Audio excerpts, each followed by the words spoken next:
धीरे धीरे कब 5 दिन हो गए हमें तो पता नहीं चला, तुम्हें चला हो तो तुम्हारी तुम जानो। 5 दिन कब विराम हो गए। इस्पात की नगरी, शिक्षा की नगरी, आयरन की नगरी भिलाई, जिसे छत्तीसगढ़ का मिनी इंडिया कहा जाता है। सेक्टर 9 वाले जहां हनुमान जी हैं, जहां काली दाई है, जहां रुक्खड़नाथ बगल में ही हनुमान जी का दिव्य स्थान है, ऐसी ये भिलाई की भूमि जहां भक्ति का संगम हुआ, आस्था का संगम हुआ, श्रद्धा का संगम हुआ। चारों तरफ इन 5 दिनों में ऐसा लगा मानो हमारा भिलाई पूरा राममय हो गया। वो श्रद्धा, समर्पण, आप लोगों की वो भक्ति, आप लोगों का वो त्याग, आप लोगों का वो प्रेम अभूतपूर्व था। हम भिलाई फिर से आएंगे।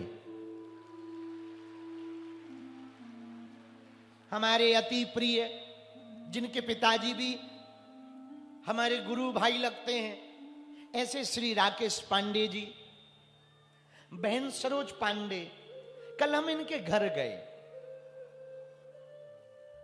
हम एक बात से बड़े चौंके। ये बात हमें कहनी नहीं चाहिए, पर हमारा मन नहीं मान रहा। हम जब कल रात को घर गए, पिताजी का चित्र रखा था, पांडे जी का पूरा परिवार, राकेश भैया का पूरा परिवार प्रसाद बना रहा था, बहन स्वयं प्रसाद बना रही थी, सरोज बहन, सब लोग प्रसाद पवा रहे थे हमको। हमने इतनी सरलता, हमने जाना है सरोज बहन के बारे में, देश जानता है, कौन नहीं जानता। इनकी महिला माताओं के लिए सेवा, छत्तीसगढ़ के लिए सेवा, भिलाई के लिए सेवा, मेयर भी रही, एमएलए भी रही, और राज्यसभा सांसद भी रही, सांसद भी रही, और अभी हमारे भैया राकेश पांडे जी तो खादी ग्राम उद्योग के मंत्री भी हैं। लेकिन इतनी सरलता, एकदम सात्विकता, एकदम वही पुरानी स्टाइल का मकान, कोई हब्बड़ नहीं, लगा ही नहीं कि हम किसी नेता के घर गए, ऐसा लगा कोई बहुत अच्छे भगत साधु के घर पर हम पहुंचे। कोई भीड़, कोई बहुत आडंबर नहीं, वही पुराना मकान, वही पुराने जैसा रहन सहन, वही सहजता। हम देखकर हमने कहा बताओ तो, कोई इतने पदों पे रहे तो वो बंगले बनवा लेता, देश की तो छोड़ो विदेशों में मकान धर लेता। अद्भुत है सरलता। हमें ये देखकर बहुत अच्छा लगा। भैया ऐसे लोग जब राजनीति में रहते ना, तो उस क्षेत्र का भी विकास होता है और देश का भी विकास होता है। ये बात हम अतिशयोक्ति में नहीं कह रहे, इसलिए नहीं कह रहे कि ये हमारी कथा करवा रहे। देखो हम भैया, हमारी एक आदत है, हम किसी को बहुत ज्यादा मक्खन वक्खन लगाते नहीं है, न किसी को बहुत ज्यादा।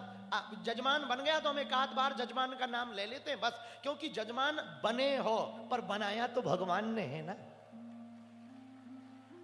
लेकिन हमको ना बड़ी अद्भुतपूर्व जो समर्पण, जो माताओं के लिए, बहन सरोज जो माताओं के लिए जागृति का कार्य कर रही, जो बार बार उन्हीं के प्रति सोचना, सच कहें हमको तो बहुत प्रसन्नता हुई छत्तीसगढ़ आकर के, भिलाई आकर के। आज छत्तीसगढ़ के पार्टी के प्रदेश अध्यक्ष श्री किरणदेव जी भी हैं राजपीठ से, और जो हमें लेके आए थे, अब वो पहुंचाएंगे हमें वापस के नहीं पहुंचाएंगे ये पता नहीं है, पर जो हमें लेके आए थे ना अपनी चील गाड़ी पे, एक बहुत अद्भुत संत हुए अपने छत्तीसगढ़ में। हमने पहले ही दिन उनके बारे में कहा, अद्भुत महात्मा जिन्होंने अद्भुत नारा दिया, जो पाखंडवाद के खिलाफ, अंधविश्वास के खिलाफ, अनेकता के खिलाफ थे, जो एकता चाहते थे, जो मानव प्रेम चाहते थे, जिन्होंने नारा दिया मनखे एक समान। उनका पर्व चल रहा गुरु घासीदास बाबा का। आज कथा की जो विश्राम की आरती होगी ना, उनकी ही आरती होगी। उनकी परंपरा में आप उनकी गद्दी पर हैं, 6वीं पीढ़ी पर हैं, वो भी बैठे। अब पता नहीं ये हमें वापस पहुंचाएंगे कि नहीं, बल्कि लेके यही आए थे। तो बहुत लोग हमारे आने पे सवाल उठा रहे हैं। सच ये है कि असली गुनहगार लाने वाला है, हम तो आने वाले हैं। हाँ, हमारे ऊपर बहुत से लोग प्रश्न उठा रहे हैं कि बाबा इस हवाई जहाज पे आया, उस पे आया। अरे बाबा भी तो आदमी है, देश का ही है, ठटरी के भरे, विदेशी थोड़ी है। और देशद्रोही चीलगाड़ी पे घूम सकते हैं, देश में लूटने वाले घूम सकते हैं, सनातन जगाने वाला, कैंसर हॉस्पिटल बनाने वाला, बेटियों का विवाह करवाने वाला, नशा छुड़वाने वाला आदमी हवाई जहाज पे चढ़ने का अधिकारी नहीं है। गजब की बुद्धि पाई ठटरी के बारे, अद्भुत बुद्धि है तेरी मूसर चंदा। अब हम ज्यादा कहेंगे तो लोग फिर कंट्रोवर्सी करेंगे, मीडिया वाले फिर कहेंगे बाबा ने फिर कह दिया। हम सच बोलें, किसी से हमारी बुराई नहीं, वो भी अच्छे हैं जो हमारे लिए बोल रहे, हम उनको धन्यवाद दे रहे हैं। भगवान जिसको जैसी मति देता ना वैसे ही बोलता है। और हम अपने चेलों से भी कहेंगे आप लोग भी किसी को प्रतिक्रिया मत दो ना, अपन को क्या प्रतिक्रिया देना, भगवान सबको प्रतिक्रिया देता है। जिन भगवान के भरोसे हैं वो हनुमान जी प्रतिक्रिया देंगे, हम लोगों को क्या प्रतिक्रिया। हमारा कोई बुराई करे ना, आप लोग तनाव में मत रहा करो, ना टेंशन लिया करो, ना गाली गलौज किया करो, ना ना ना ना, सोने के पहले उसका नाम लेके सेम टू यू बोल दिया करो, बस मुस्कुराया करो। भगवान जाने, हम लोग हनुमान जी के भगत हैं ना। जब हनुमान जी को मानते तो हनुमान जी पे इतना भरोसा नहीं क्या है कि नहीं है, भगवान पे छोड़ देना चाहिए। आज तो हम जब चले आ रहे थे तो रास्ते में बसंत गाड़ी चला रहे थे तो हमने खूब हंसी लगा दी। और वो हंसी इस बात पे लगाई कि एक गाड़ी एक जगह रास्ते में रोकी तो एकदम से बीच में एक चेला, ए गुरु, और ये हमने कहा बड़ा लफड़ा है कोई। तो हमने बसंत को कहा भैया रोक रोक रोक। अब एकदम से ब्रेक लगा तो आगे पीछे वाली गाड़ी भी दे दनादन। अब वो चेला से एकदम सामने ही आ गया। हम कहा बोल भैया। बोला गुरु ये कार्ड पकड़ो, ये पढ़ लेना चिट्ठी। हम कहा पढ़ लेंगे। बोला गुरु आशीर्वाद दो शादी हो जाए मोरी, हाँ इसी साल हो जाए। तो जब वो चला गया तो हमें बहुत हंसी आई। तो ये बसंत बगल में बैठे थे, बहन सरोज भी बैठी थी। तो बोले कि क्यों हंस रहे। हमने कहा बताओ ये जिससे आशीर्वाद मांग रहा है उसकी खुद नहीं भाई, आओ, ये जिससे आशीर्वाद मांग रहा उसकी खुद नहीं भाई, उसकी नहीं भाई सो तो ठीक है, हम जिनके भगत हैं उनकी भी नहीं भाई। आओ हमारी नहीं भाई सो तो ठीक है, हम जिनके भगत हैं उनकी भी नहीं भाई। और मजेदार बात सुनो, जो कथा करवा रही,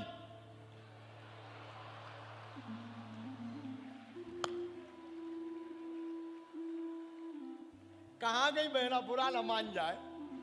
अब मान जाए तो क्या हुआ, अपने तो आज अंतिम दिन है, फुल उड़ जाएंगे। और भैया उस चक्कर में एक गाड़ी का, उस शादी के चक्कर में एक गाड़ी का वो नक्कटा शीशा फोड़वा दिया। आओ शीशा ही फोड़वा दिया उस शादी के चक्कर। हम कहा तेरी जय हो गए। वो तो पीएसओ बैठे थे, उनके तो प्राण सक पका गए। हुआ क्या गाड़ी में? अरे हमने कहा भैया कोई दिक्कत नहीं हुई है, वो शादी वाला मैटर चल रहा है, ये कुशल मनाओ। तुम्हारा तो शीशा टूटा, उसका ब्याह नहीं होगा तो दिल ही टूट जाएगा। और चले आए। फिर हमने कहा भैया, बसंत से कहा भैया अब रोकना नहीं, कितना जबरदस्त चेला आ जाए, लेकिन जब वो भैया गाड़ी के सामने, हम एक प्रार्थना करना चाह रहे। हम जब निकलते ना बहुत लोग गाड़ी के सामने आ जाते। हमें कल परसों सूचना मिली किसी ने मिलने के लिए नस काटी। हम बहन जी से प्रार्थना करेंगे, बहन जी नस बस ना काटो, नहीं तो हम जेल चले जाए भी। बालाजी महाराज के कृपा पात्र बागेश्वर धाम पीठाधीश्वर परम पूज्य धीरेन्द्र कृष्ण शास्त्री जी महाराज का पावन संकल्प। मध्य प्रदेश में छतरपुर के ग्राम गढ़ा में बनेगा विश्व स्तरीय कैंसर अस्पताल एवं रिसर्च सेंटर, जिसकी आधारशिला देश के यशस्वी प्रधानमंत्री नरेंद्र मोदी जी के कर कमलों से रखी जा चुकी है। 200 करोड़ रुपए की लागत वाले 100 बेड के इस अस्पताल में गरीबों का होगा मुफ्त इलाज। ये बहुत बड़ा अवसर है, बहुत बड़ा काम है। संकल्प बड़ा हो, संतों के आशीर्वाद हो, प्रभु की कृपा हो तो समय सीमा में सब पूर्ण होता है।